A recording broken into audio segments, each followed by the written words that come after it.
அதே மாதிரி வடவர் தென்னவர்னு சொன்னார் தம்பி ஜீவா.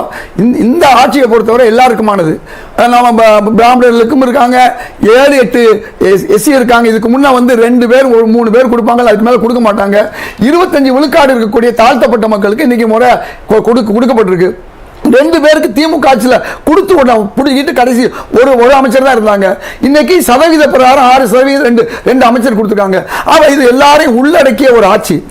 அதிமுக கொண்டு வந்த அம்மா உணவகத்தையும் சரி செஞ்சிருக்காங்க. நீங்க திமுக கொண்டு வந்தது மட்டும் இல்ல, அதிமுக எது நல்லதோ அதை அவங்க செய்யறாங்க. அப்ப இப்படி ஒரு ஆட்சி இருக்கும் பொழுது நல்லதையும் பாராட்டுவோம். அதனால விஜய் பேசலன்னு சொல்றது இல்ல, ஆக்ஷன் ஹீரோ ஆக்ஷன் தான் பண்ணுவாரு. அதனால ஆக்ஷன் பண்றது இவ்வளவு நான் ஒன்னொன்னா சொன்னேன், அவர் செஞ்ச ஒவ்வொரு விஷயமும் சொன்னேன்.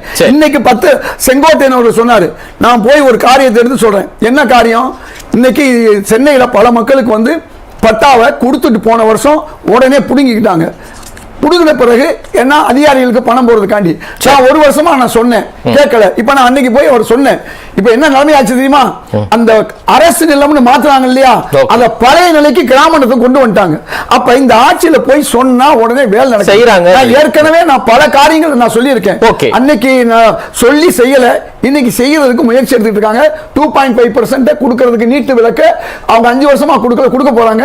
37 வயசு வரை தான் தமிழ்நாட்டில் எழுத முடியும். அங்கே வந்து நீங்க 47 49 வயசு பிஜேபி காங்கிரஸ் ஆள்ற மாநிலம் எழுத முடியும்னா அதுக்கும் உள்ள ஏற்பாடு பண்றாங்க.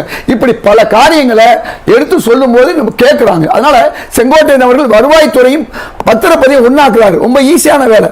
இதுக்கு முன்ன அந்த நன்றி நன்றி நல்லது நடக்குது. சரி, ஓகே.